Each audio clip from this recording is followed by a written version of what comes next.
Kunja Bihare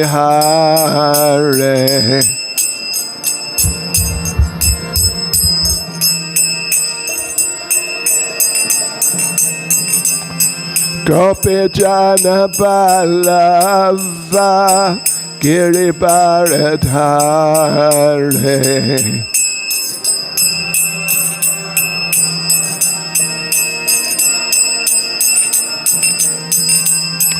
Gopi Jana Balava Giribaradhare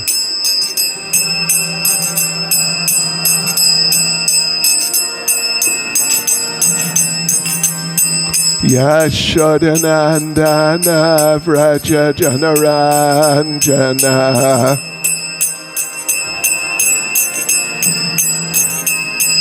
Yashodanandana Vraja Janaranjana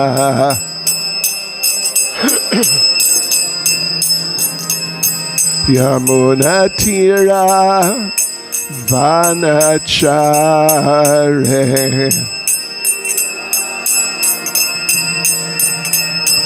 Yamunatira Vanachare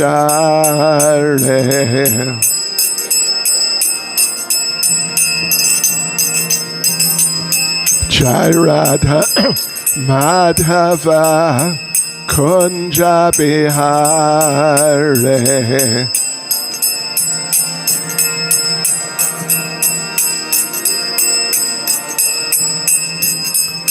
Jai Radha Madhava Kunja Bihare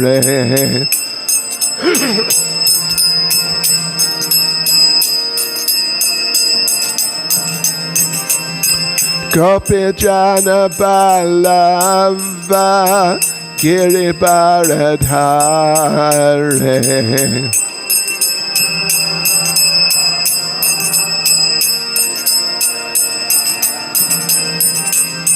Gopi Jana Balava Giribaradhare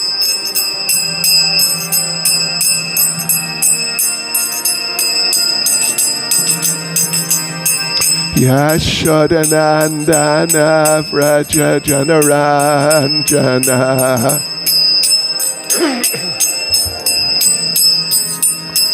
Yashodanandana Vraja Janaranjana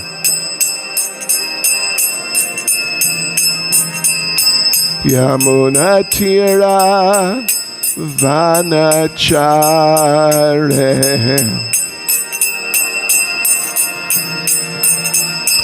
Yamunatira Vanachare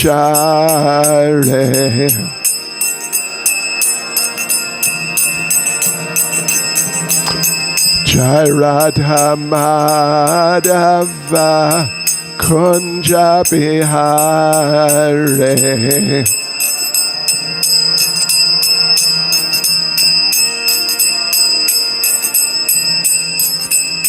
Jai Radha Madhava Kunja Bihare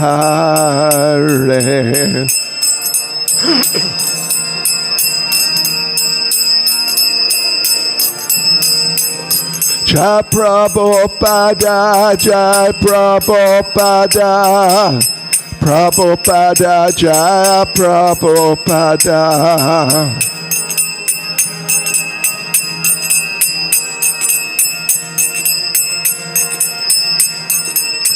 Jai Prabhupada Jai Prabhupada Prabhupada Jai Prabhupada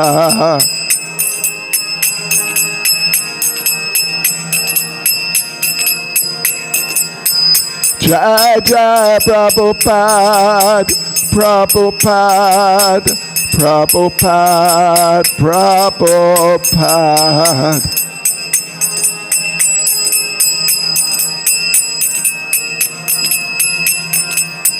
Jai Jai Prabhupada Prabhupada Prabhupada, Prabhupada.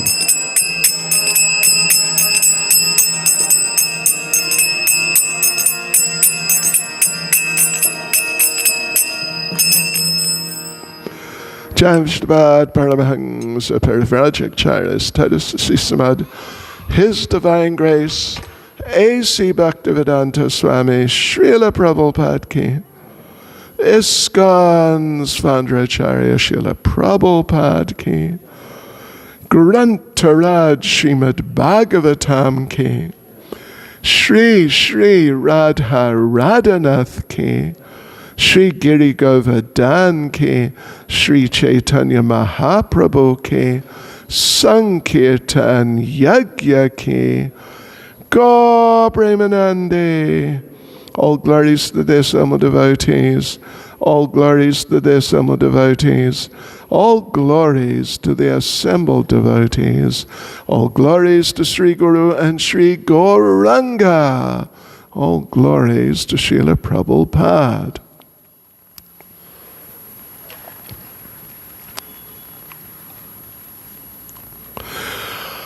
Om Namo Bhagavate Vasudevaya.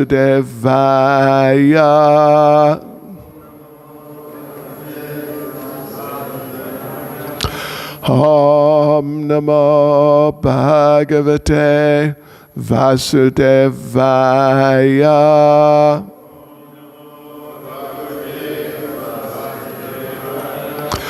Om Namo Bhagavate Vasudevaya.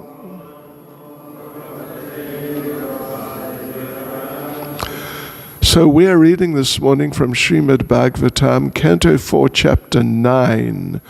Dhruva Maharaj returns home. And as I understand, we're reading verses 42, 43, 44, and 45. This is what I was... It's correct. Oh, okay. Good, that's what I was informed. And actually, there's no purport to verses 42 and 43. 44, there is a one-sentence purport, very short. But 45, there's like a regular, smallish, but regular-sized purport, more or less. So what verse, from those four, what verse is on your sheet? All of them. Wonderful. Okay. Well, all right then, what we'll do, I'll just read 42, 43, and 44, and we'll read 45 together, as usual. So, 42 and 43. Tam drishtvo pavanabhyasha ayantam tarasaratat avaruhyan ripasturnam asadya prema vivala parirebein gajam dorpyam dergot kantamanashvasan vishvaksenangri samsparsha hatashesh aga bantanam. Translation, I'll just read translation. Upon seeing Dhruva Maharaj approaching the neighboring small forest, King Uttanapad with great haste got down from his chariot.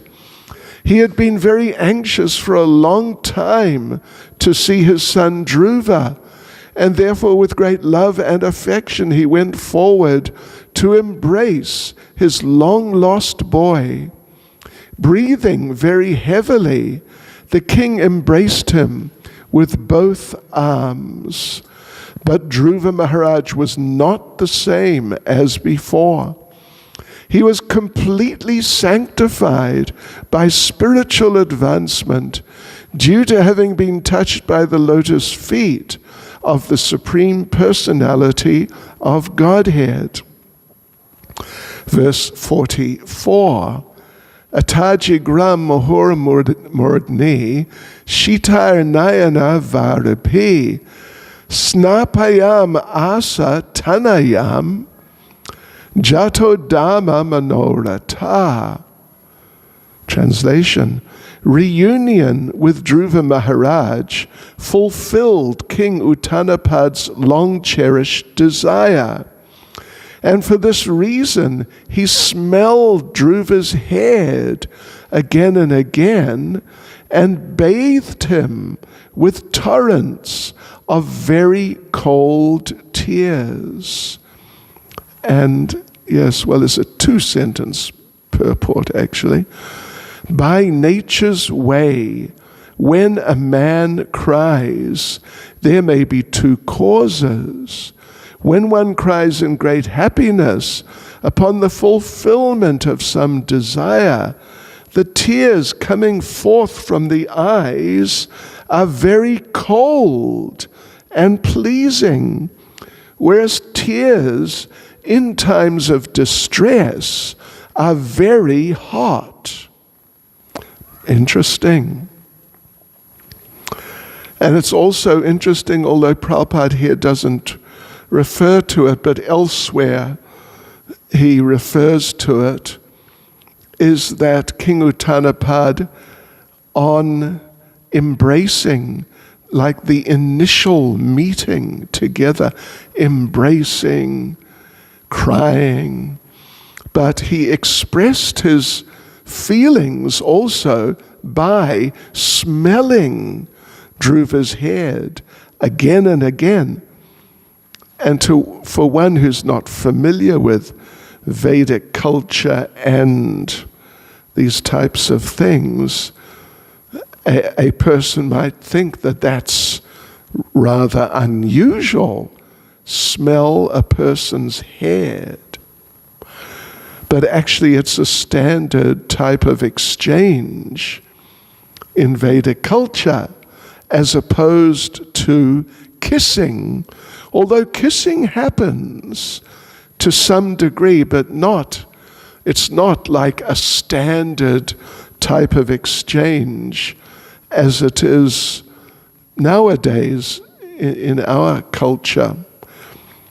It's really, smelling the head is not done that I'm aware of. Is it done in Hindu society? I never heard of it, I never observed it. But anyway, in Vedic society, and kissing, the gopis kissed Krishna, Krishna kissed the gopis, that happens. But it's not as regular, common an exchange in Vedic terms as smelling the head.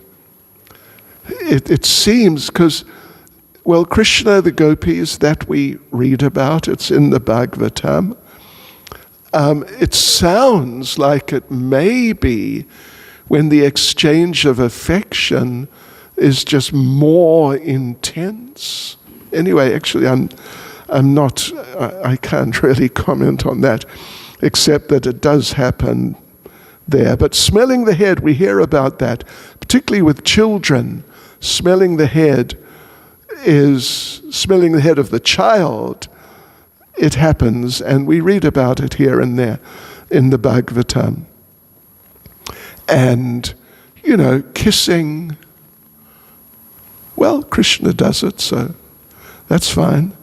But it's a little, anyway, one's saliva, the mouth is generally accepted as the third most dirty part of the body.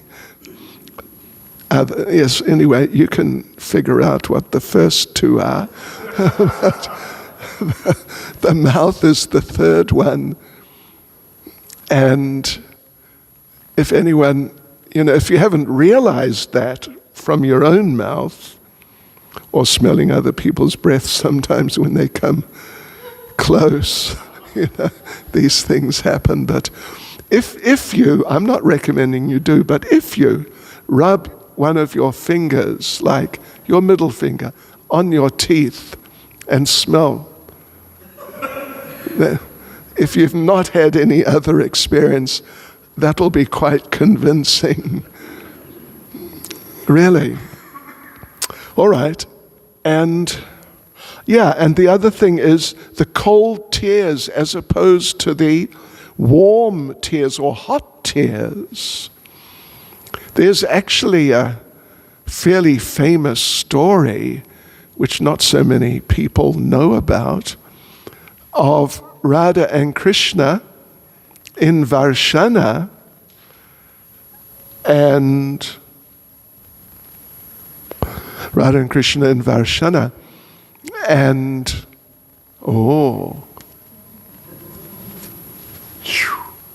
wow, thank you. Did you make that? Anyway, thank you. I don't deserve it.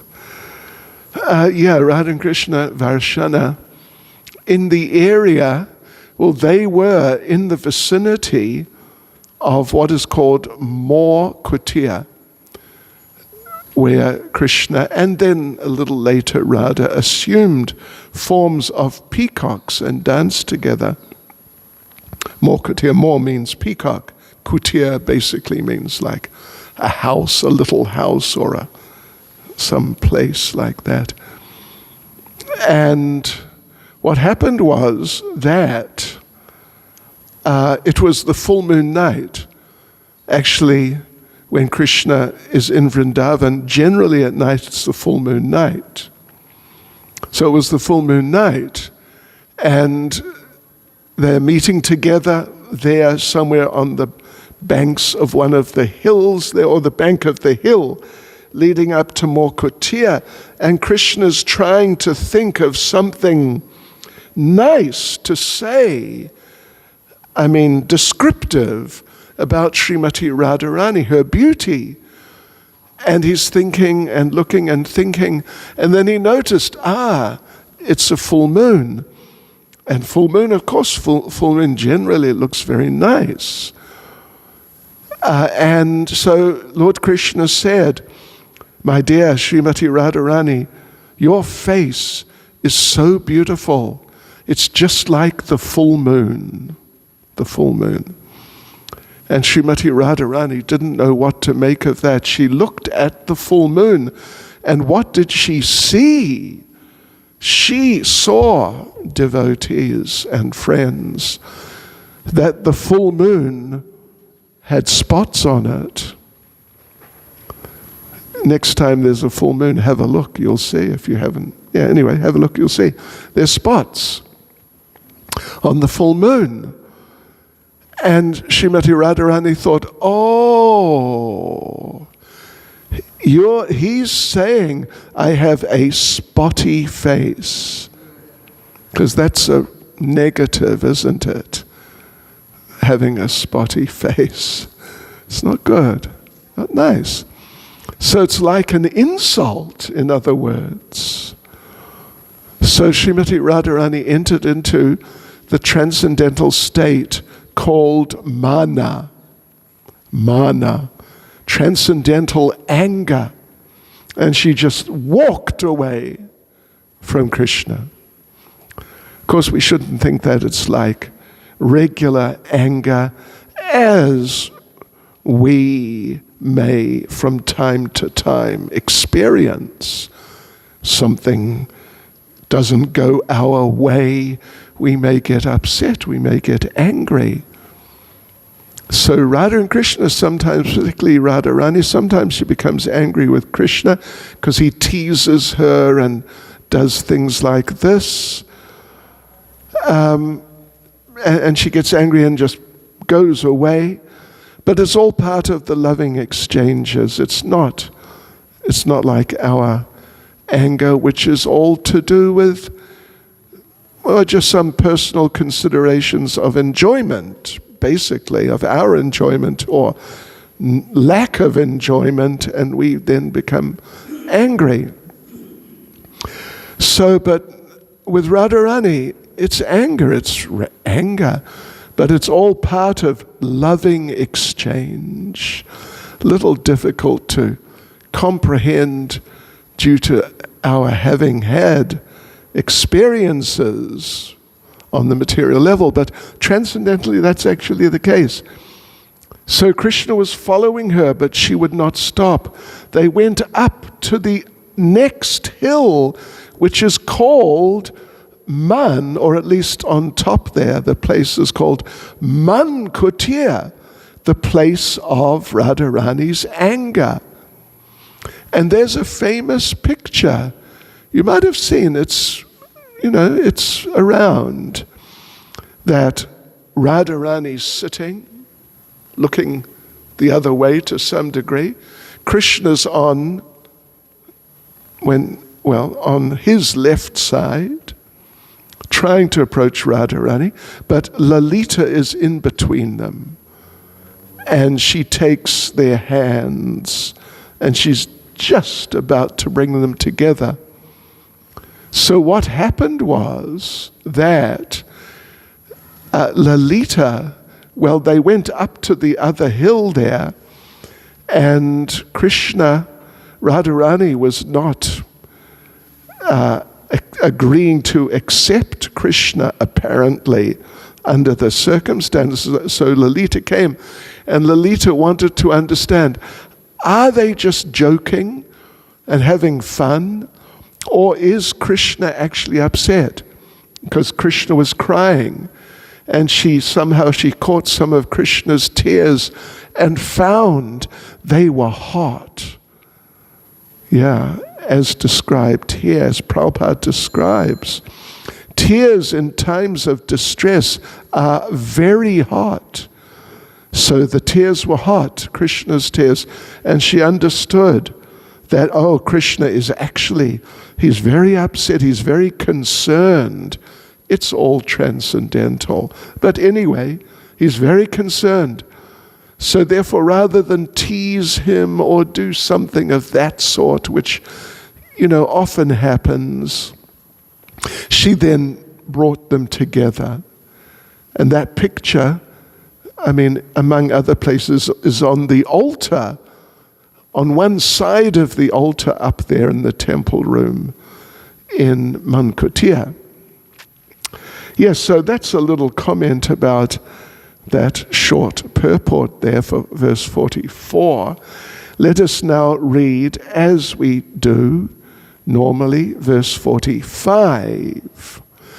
Abhivandya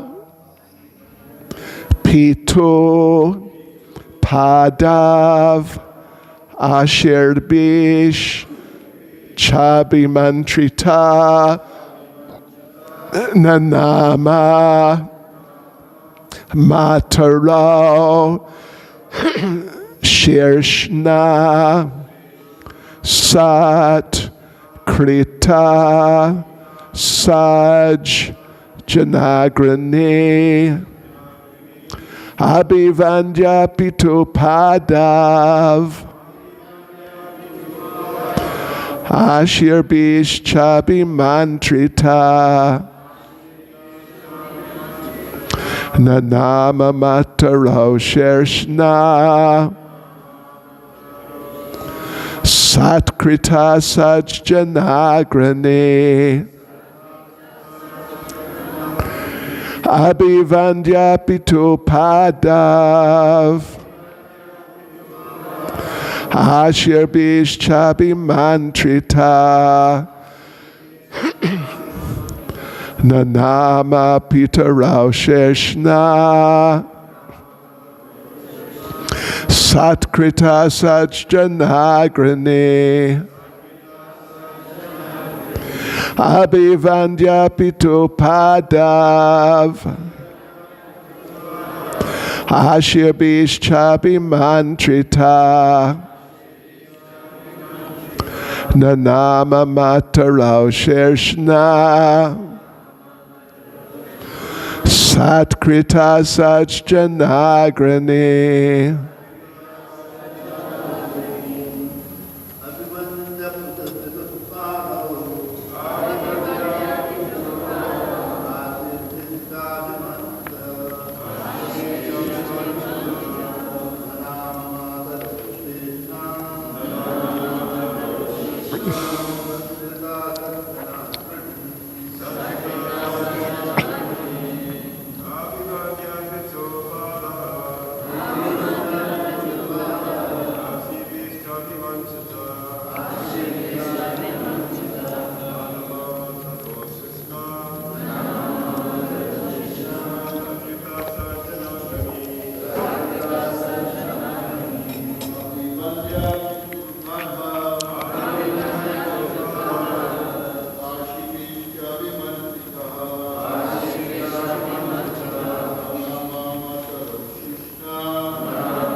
Someone else?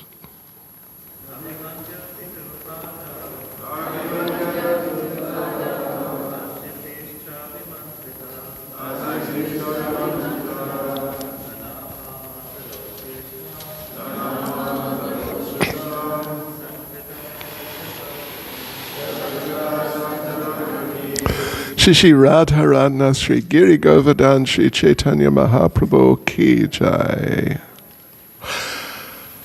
Matajis.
Abhivandya, worshipping Pito of his father, Pada, the feet, Ashirbi, with benedictions, Cha, and Abhimantrita, was addressed, Nanama, he bowed, Matara, to his two mothers, Shirshna, with his head, Satkrita, was honored, Satjana, of the nobles, Agrani, foremost. Translation. Then Dhruva Maharaj, the foremost of all nobles, first of all offered his obeisances at the feet of his father and was honored by his father with various questions. He then bowed his head at the feet of his two mothers. Purport by Srila Prabhupada. It may be questioned why Dhruva Maharaj offered his respect not only to his mother, but also to his stepmother, due to whose insults he had to leave home. The answer is that after achieving perfection by self-realization and seeing the Supreme Personality of Godhead face to face, Dhruva Maharaj was completely freed from all contamination of material desire. Feelings of insult or honor in this material world are never perceived by a devotee. Lord Chaitanya therefore says that one has to be humbler than the grass, and he recommends more tolerant than the tree to execute devotional service. Dhruva Maharaj therefore has in this verse been described as Saj Janagrani, the foremost of noble men. The pure devotee is the noblest of all, and he has no feelings of animosity towards anyone. Duality due to animosity is a creation of this material world. There is no such thing in the spiritual world, which is the absolute reality. Abhivandya Pitu Padav Ashir Bish Chabimantrita Nanama Mataro Shershna Satkrita Sajjanagrani. Then Dhruva Maharaj, the foremost of all nobles, first of all offered his obeisances at the feet of his father and was honored by his father with various questions. He then bowed his head at the feet of his two mothers. Nama Om Vishnupadaya Krishna Prestaya Bhutale Shrimati Bhaktivedanta Swaminiti Namane Namaste Saraswati Deve Gauravani Pracharane Niravishesha Shunyavadi Paschatya Dejatarane Sri Krishna Chaitanya Prabhu Nityananda Shri Advaita Gadadha Shivas Adi Gaura Bhakta Vrinda Hare Krishna, Krishna Krishna, Hare Hare, Hare Rama, Rama Rama, Hare Hare. Vanchakalpatarubhyascha kripa sindubhya eva cha, patitanam pavanebhyo vaishnavebhyo namo namaha. Srila Prabhupada ki jai. Yes, so the theme here is essentially the same, very closely related. Actually, it's the same as the theme in the last verse we read. What was it? Verse 41 we read some days ago on Thursday, and which I also had to talk about. We don't want to be repetitive because we had quite a discussion. The whole thing went on for about an hour and a half. So, repetition of a good thing is good, Prabhupada said, but in another sense we don't want to be too repetitive. But anyway, it's very nice. Just like his mother, that was the point in the purport, or in verse 41, and Prabhupada focused on that in the purport, that when Suniti was coming out, when she just started on her way to come out to meet Dhruva, who's a little distance away still, he's still coming through some forest area. So she was taken out in a palanquin, and we did mention the other day on Thursday that was also like smelling the head in this case, for very respectable ladies when they go out into public. This is also a standard Vedic practice. They would not just walk out in front of anyone, but they would go sort of unexposed in a palanquin, but the palanquin would not be open. It would have curtains. And actually, Srila Prabhupada makes the point that his mother used to do that. Prabhupada's mother. So, this means, 120 years ago, it was being done in the respectable families, because Prabhupada's father was a businessman, he wasn't a poor man, and they were a respectable Vaishya family, actually, Vaishya family. And his mother, Prabhupada says, she didn't go out in public, just as is. She would, if she went out, and it was not common that she went out, but she'd go out on a palanquin. In other words, she would not go out shopping to the ShopRite or the Pick and Pay or something like that, which is, a very popular pastime amongst housewives these days. Anyway, so on the way out, though, she stopped and picked up Suruchi, her, who was really the first wife, had been, of the two of them. and picked her up, and then so Suruchi got on the palanquin also, and Uttama, the son of Suruchi, and they all went out on the one palanquin. And there Prabhupada makes the point about how Suniti was not envious. And if you were here last week, Thursday, I think you would remember we had a fairly extensive discussion about envy and non-envy.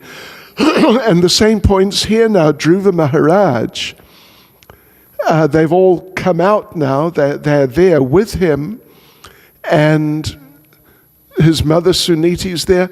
Of course, he offers his obeisances to his mother, and of course, even first of all to his father, and then to his mother Suniti, but then he offers obeisances at the feet of Suruchi, who, I think we all know the story quite well. She was the one who really disturbed him, along with the father Uttanapad. But then she became sarcastic and offensive, actually, and she said, well, because Dhruva had been kind of pushed away, not allowed to sit on his father's lap. Dhruva had been pushed down and away, and Suruchi said to him, well, maybe in your next life you can be born from my womb, and then you'll be able to sit on the lap of the king. And it's really just not a nice thing to say at all. And particularly to a little child, 5-year-old child, it's really horrible, actually. So that's what she did. She was envious. And then, of course, Dhruva got very angry and ended up going to the forest. Then he met Narada Muni, who instructed him on a program of sadhana he could do to achieve his material goal of getting a big kingdom. But he also sort of slipped in as an expert preacher, something very transcendental, which would, along with empowering Dhruva to get a big kingdom, but would make him a devotee, and a pure devotee. And so that's what happened. When he finally met the Lord, and the Lord said, okay, I understand you want a kingdom, so sure, I can do that for you. But then Dhruva said, no. Now I've seen you. I'm not interested in a kingdom at all. And the Lord touched him on the head with his conch shell, and Dhruva came to this state now, what Prabhupada refers to as the perfection of self-realization and seeing the Lord face to face. So in his own way, Dhruva was on the highest level of pure Krishna consciousness. He's now an associate of the Supreme Personality of Godhead. Suniti, of course, well, she is also on some sort of level of that sort, because she was free from envy, as the other verse the other day said. She didn't just tell, Suruchi, go get your own palanquin or something like that. She just accepted her and her son. So that was a display of her pure-heartedness and freedom from envy. And now Dhruva, of course, for Suniti, whether it's a manifestation of her pure Krishna consciousness, well, that's not exactly stated directly. Although, she's certainly a devotee. But in the case of Dhruva, Prabhupada's making it very clear that Dhruva was completely freed from all contamination of material desire.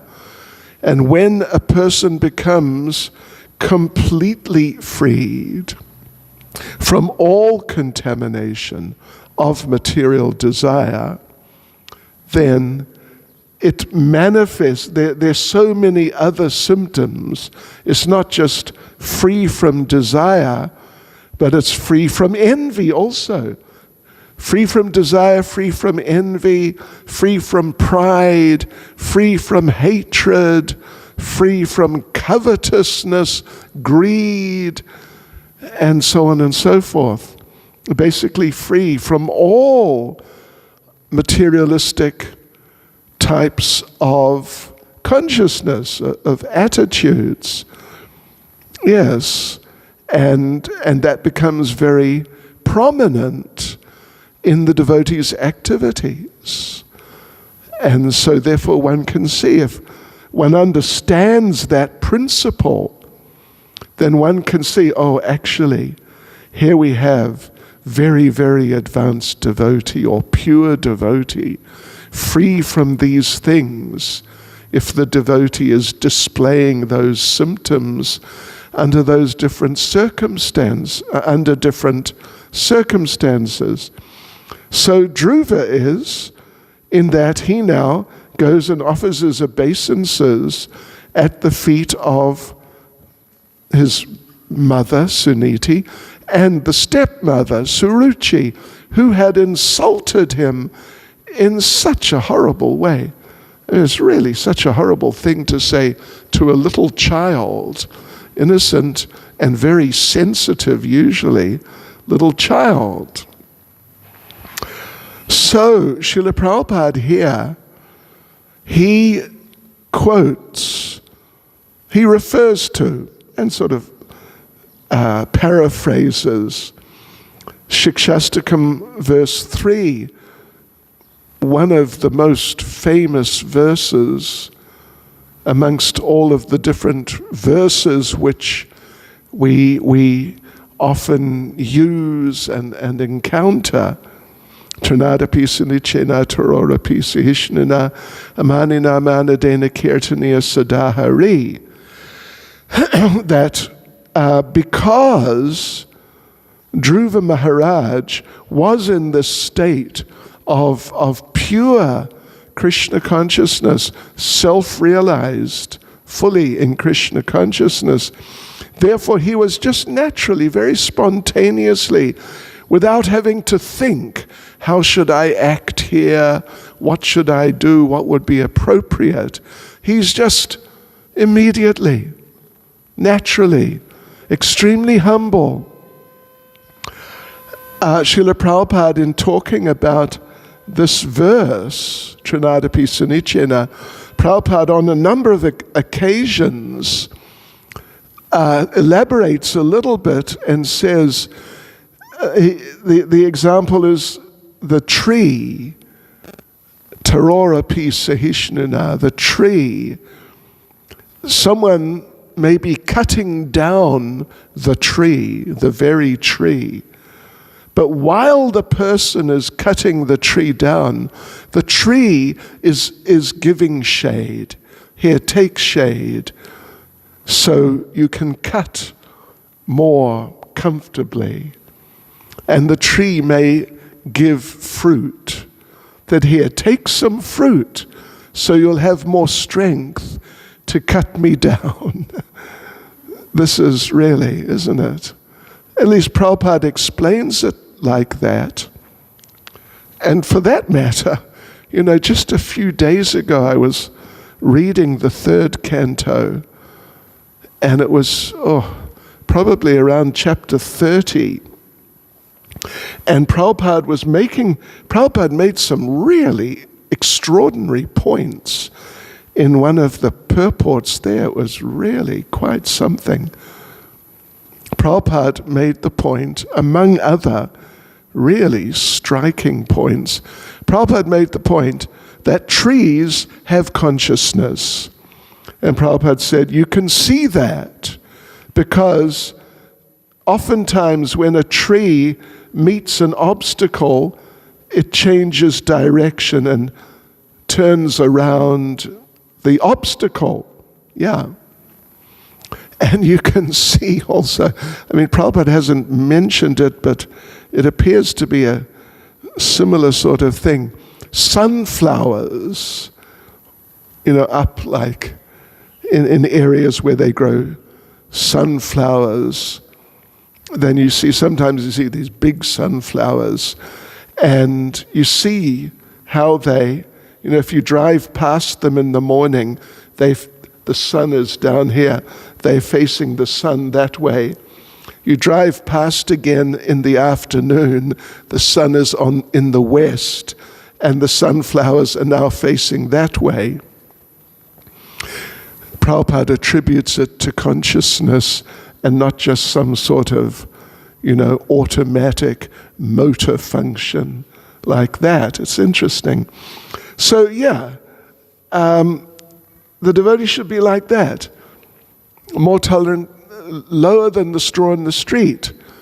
There, Prabhupada talking about that, Prabhupada says that the straw, of course, means grass, it's grass, but all the sort of vitality or you could say the food value has gone out of it and it's just dried out. So it hasn't got food value, and so none of the animals are going to be very interested in it, unless, of course, what they do sometimes, they put molasses on straw, and then the cows eat the straw, but actually it's just the molasses that they're interested in. So straw, what's straw? It's useless. So it can be just thrown in the street and just, who cares? And then people just walk on it. And actually Srila Bhaktivinoda Thakur, in his, as I recall, his purport to the third verse of Shikshastakam, he did a commentary on Shikshastakam. He says there that the straw is very humble. It just accepts being trodden on. And the straw is not thinking that, oh, why are you treading on me? If it was us and people were treading on us, we would definitely, generally, think about it. But the straw just lies there and accepts it. That's very humble, lower, feeling oneself lower than the straw in the street. So Dhruva Maharaj, the thing is that to be in this consciousness, Trinadapi Sunichina consciousness, it is just a natural part of being a pure devotee like Dhruva Maharaj. That it's automatically there. It's just one of the symptoms, along with not being lusty for material enjoyment and the other things like that. So being extremely humble is just a natural characteristic of a very pure, great devotee. And we see also, Srila Rupa Goswami in Nectar of Instruction, he makes the point when talking about the three levels of devotees, Kanishta, Madhyam, and Uttama Adhikaris. He talks about Kanishta, Madhyam in terms of offering respect to them in one way or another. But then when he talks about the Uttama Adhikari, he says that we should serve the topmost devotee who is completely free from the tendency to criticize others. here, of course, the non-enviousness of Dhruva is being focused on. He offered his obeisances to this woman who insulted him and hurt him because he understood it. He wasn't just, a silly little child and you can say almost anything to them and they just smile. But he understood. He understood.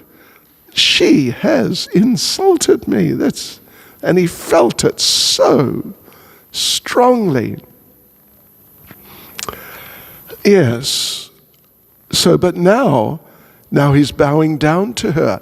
So in other words, Dhruva has changed. Dhruva's consciousness, Dhruva's nature, his personality, his character, he has changed.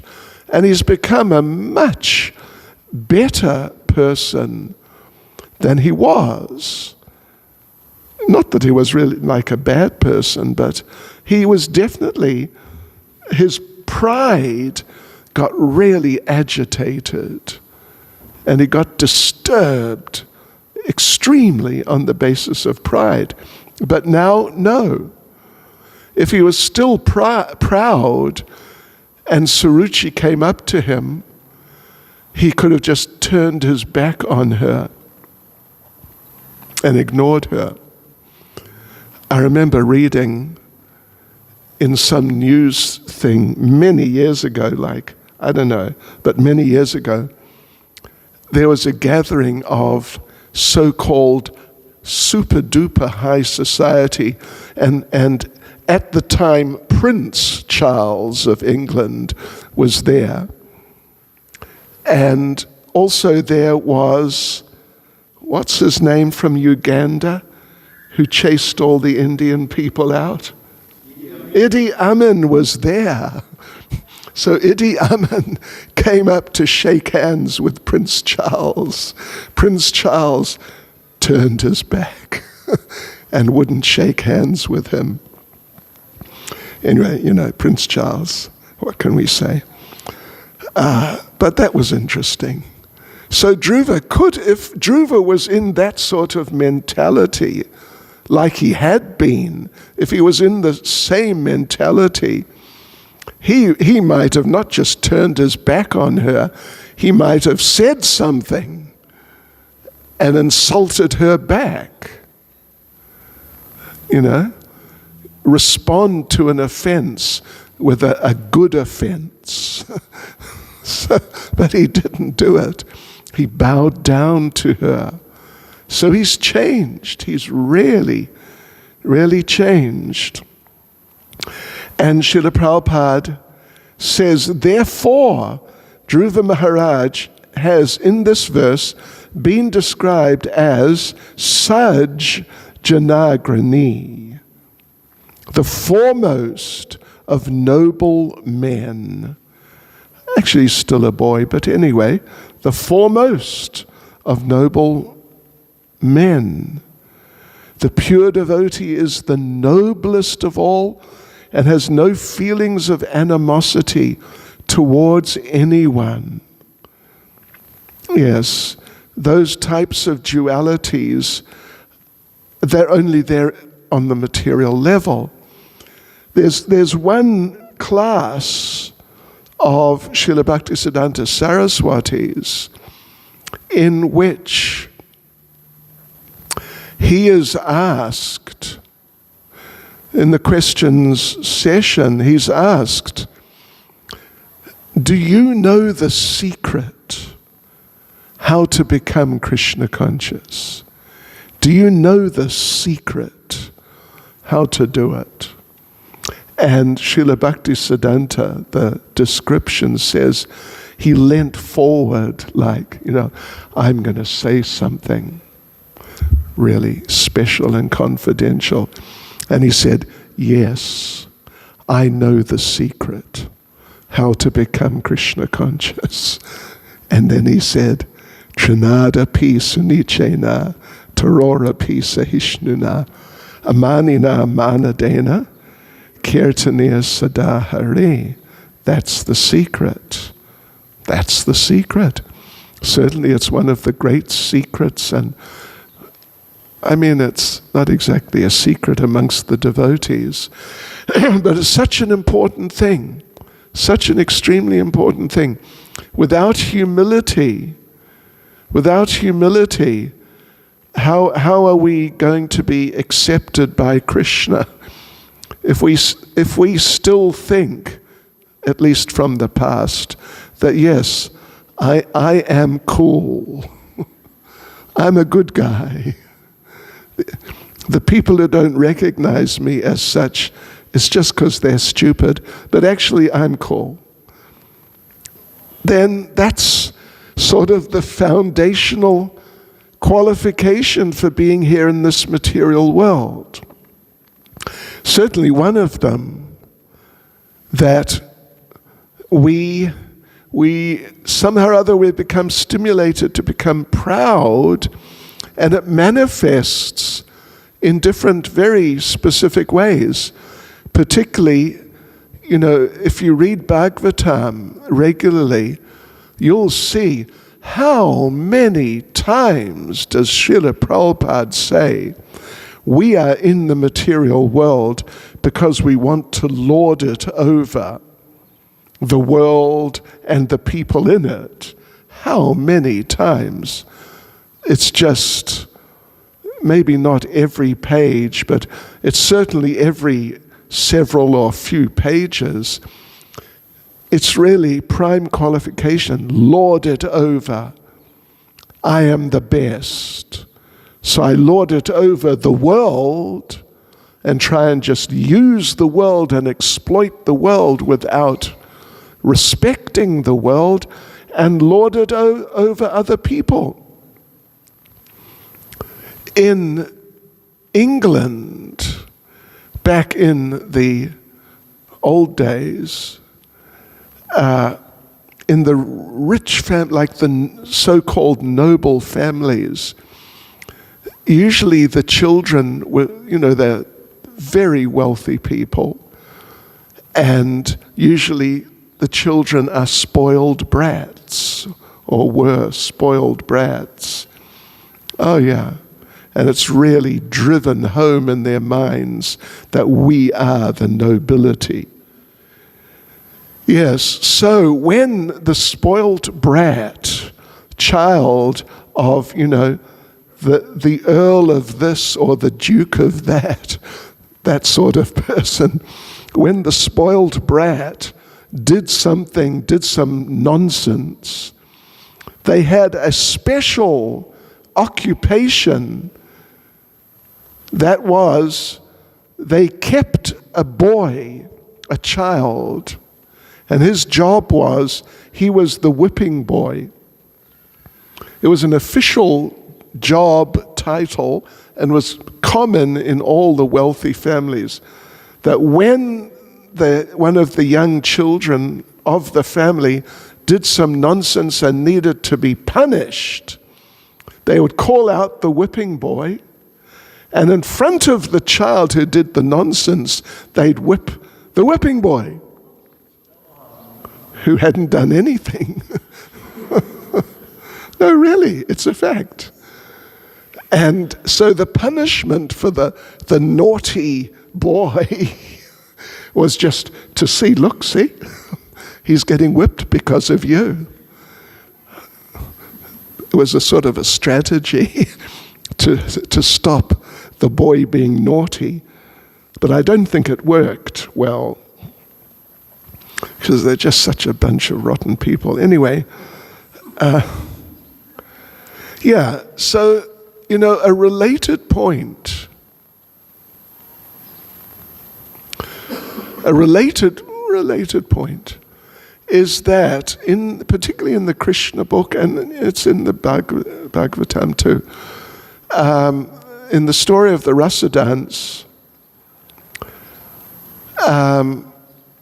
Krishna left the Rasa dance and took Radharani with him. And then just very shortly afterwards, he left her too.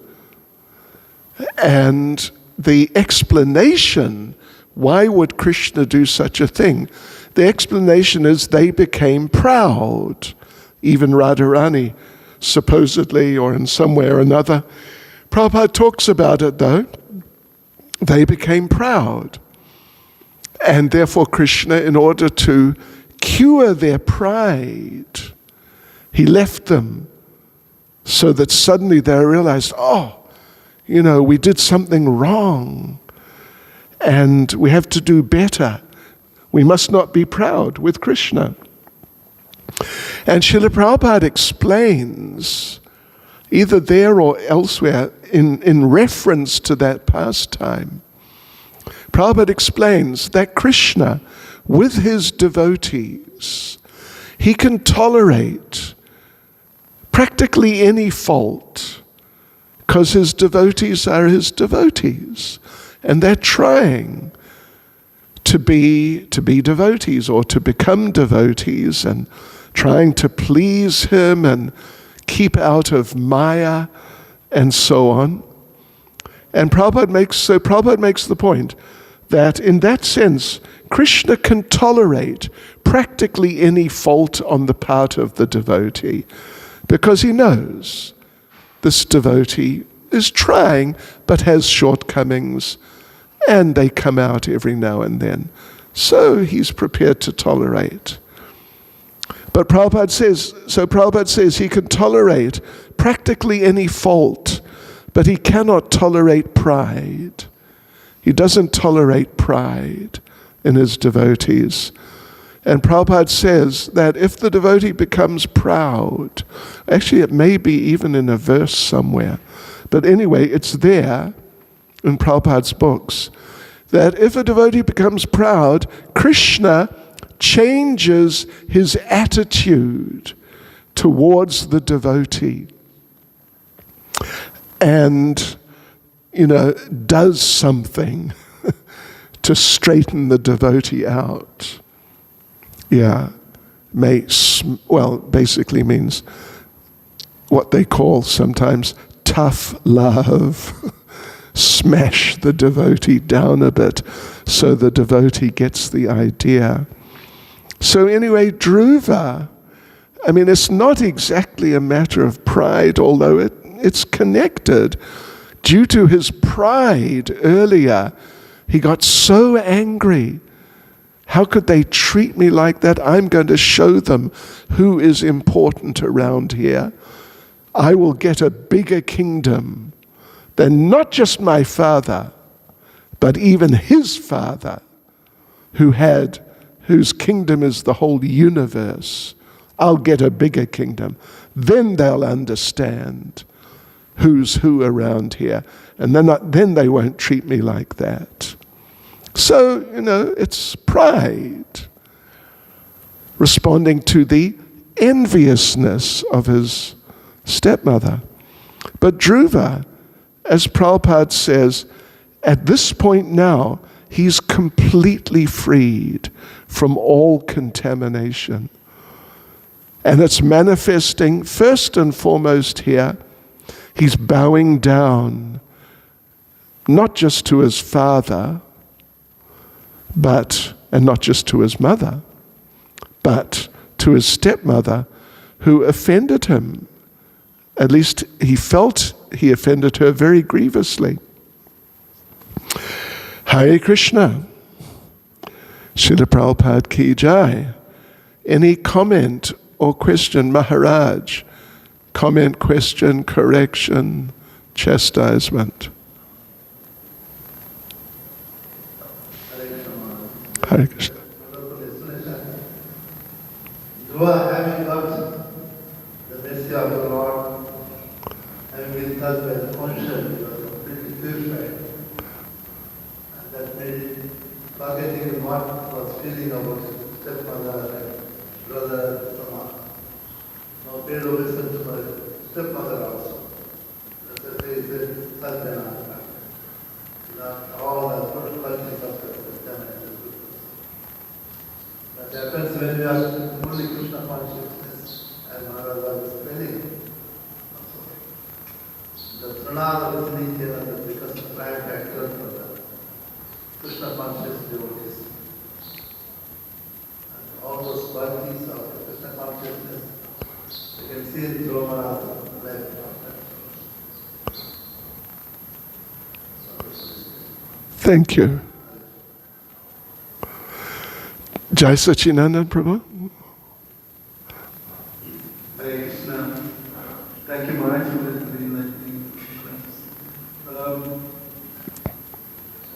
in later verses in this segment, Prabhupada describes you as a Vaishnava,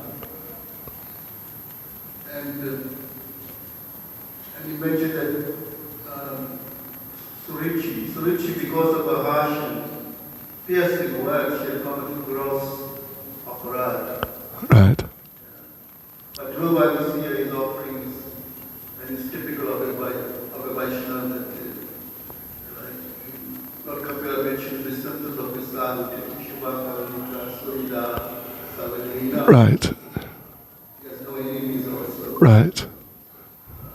And also, I was thinking of the Pandavas, like Dhritarashtra, he had overlooked all the atrocities that were against the Pandavas. Still after the war, the Pandavas took him Right.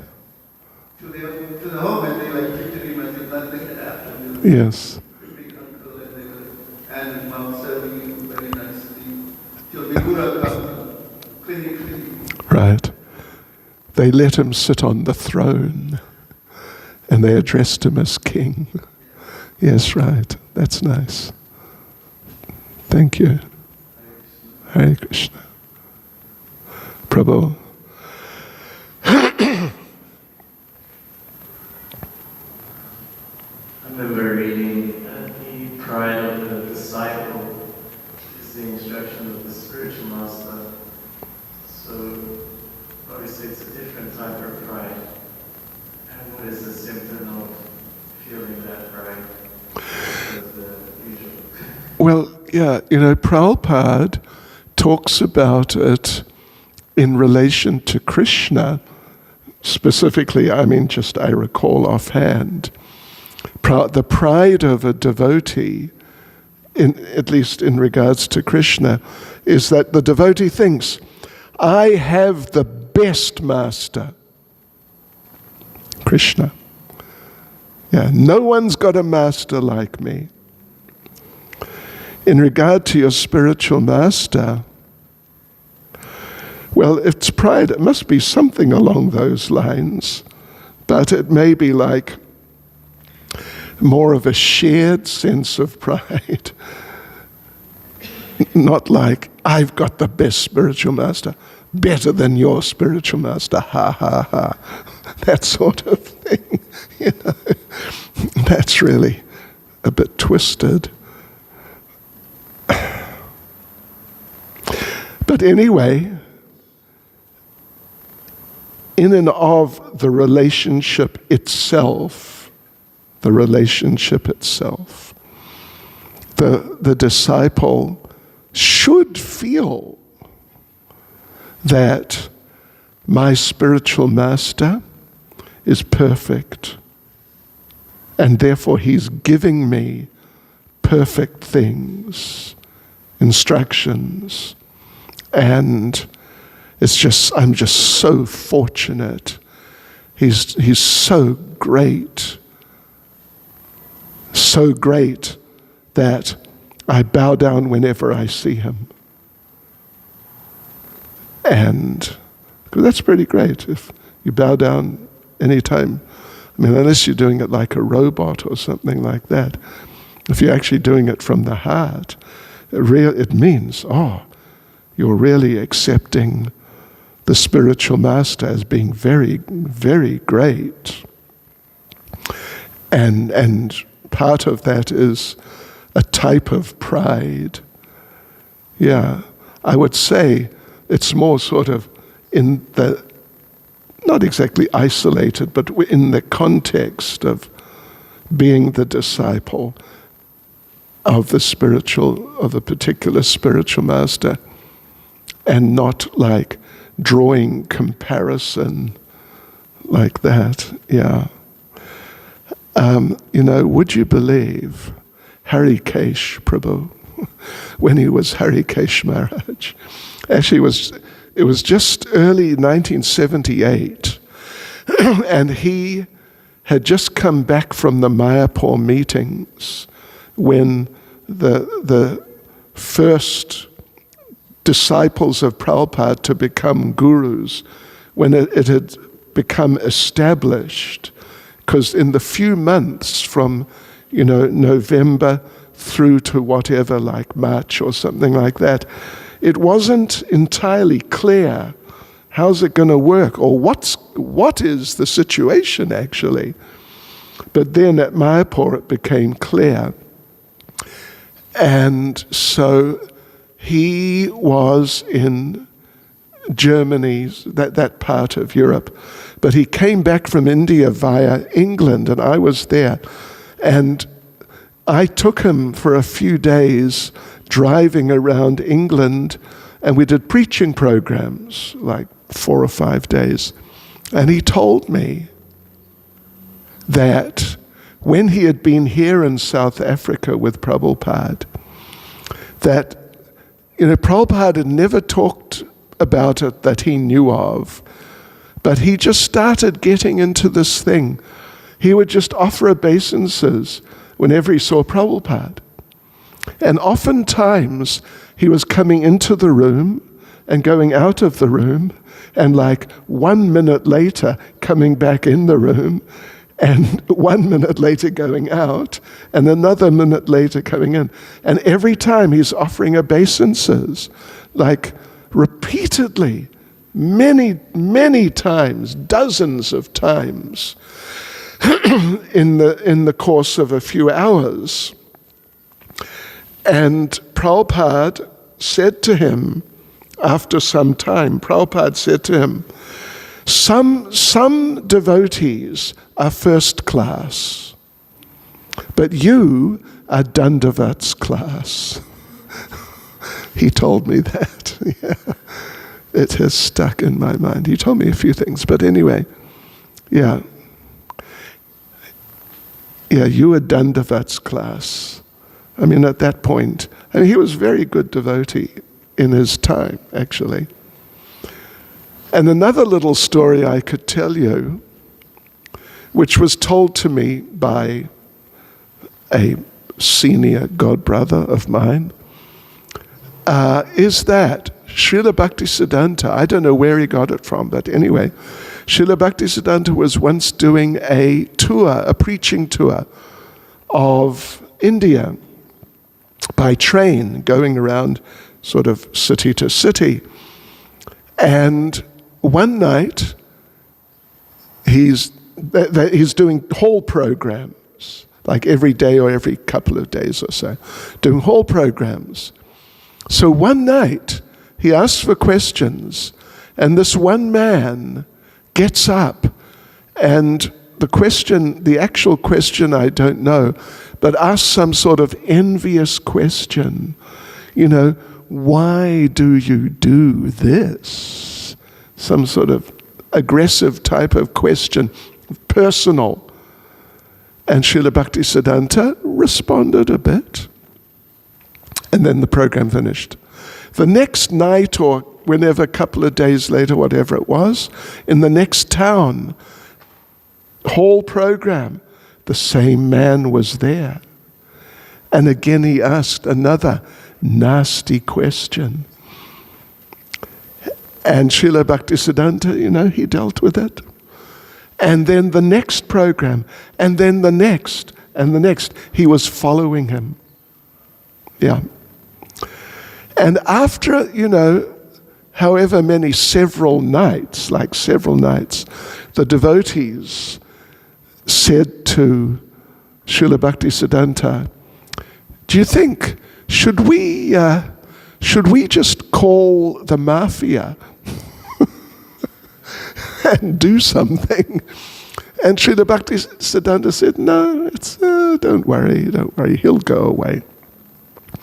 The next day, or the next program, the man was not there. And the devotees found out he had had a heart attack and died. This is what I was told, definitely. I think it was in a class in Mayapur, actually. It was in a class in Mayapur during the meetings in the festival. And so the devotees told Srila Bhaktisiddhanta that, this man, guess what? He's dead. Great. Shall we have a celebration? And then Srila Bhaktisiddhanta started crying. And the devotees asked him, what's wrong? And Srila Bhaktisiddhanta said, he was trying to help me. He was trying to help me. He was actually my friend. I mean, not actually like someone he knew in a friendly way from before or something like that, but he was my friend. He was trying to help me. And then he quoted what Srila Bhaktisiddhanta said, he who criticizes me is my friend, and he who flatters me is my enemy. Yeah. Anyway, I guess it's off the subject, but Hare Krishna.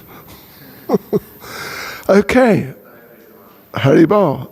Oops. Oh, sorry. Okay.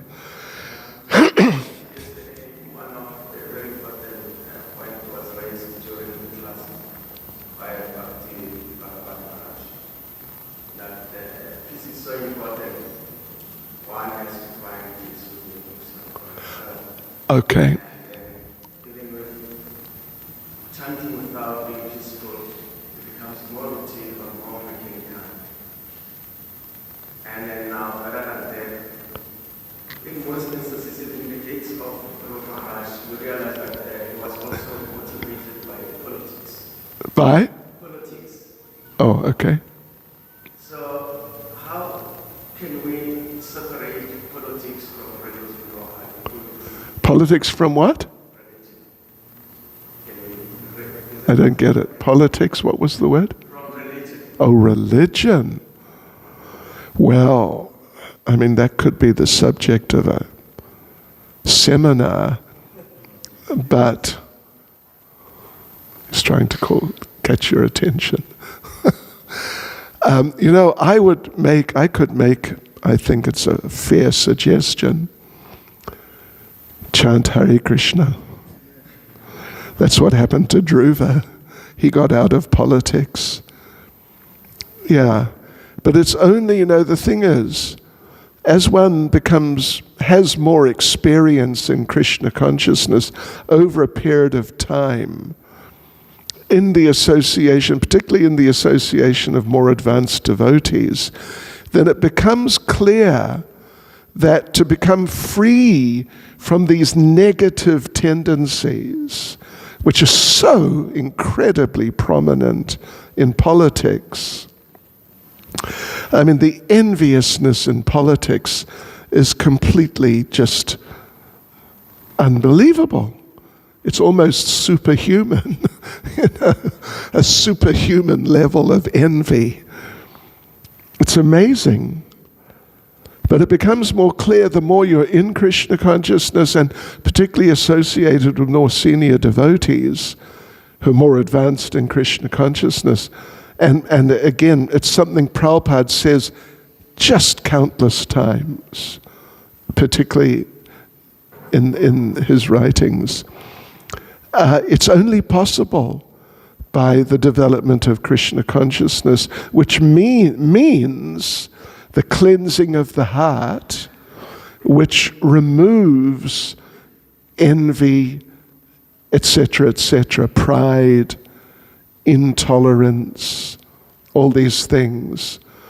Otherwise, if someone like a politician exhibits some nice quality somehow, then usually it's more just circumstantial. Like, I'll give you an example. Who was it? I guess, was it Obama? But somebody, an American president, meets the leader of Russia. And when they come together, just meet each other, they're both smiling and shake each other's hands like, we're friends. It's just circumstantial because they're not friends. If they got a chance, they'd love to kill each other. They would just really love to. So, but it's just circumstantial means, that, it's best politically that I do like this. So therefore I do it. Big smile, shake hand.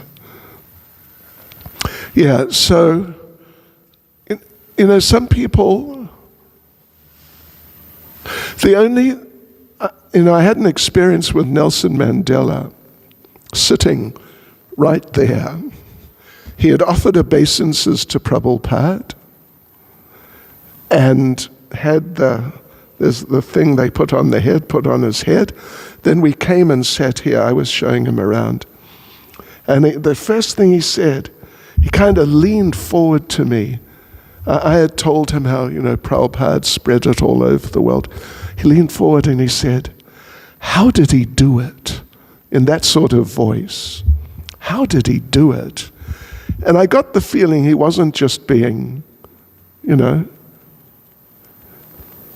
intelligent, doing the right thing that would make me think, oh, he's nice.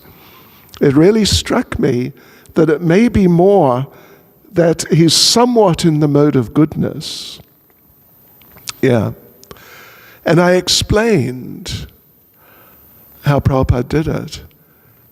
And how Prabhupada said his spiritual master was with him all the time. So he said, I'm never alone. And Nelson Mandela seemed, to actually be taking it in. Now maybe I'm just too innocent and too ready to accept people as being nice when they're not. But yeah, anyway, interesting experience. When people are more in the mode of goodness, then they start naturally, without having to act and think about it, but they just naturally, they become nicer. But to become like Dhruva Maharaj, you got to be very advanced in Krishna consciousness. Otherwise, your mind won't let you. The conditioned mind, what's left of it, it won't let you be nice. You'll be forced to not be nice by your mind. Hare Krishna. Srila Prabhupada ki jai.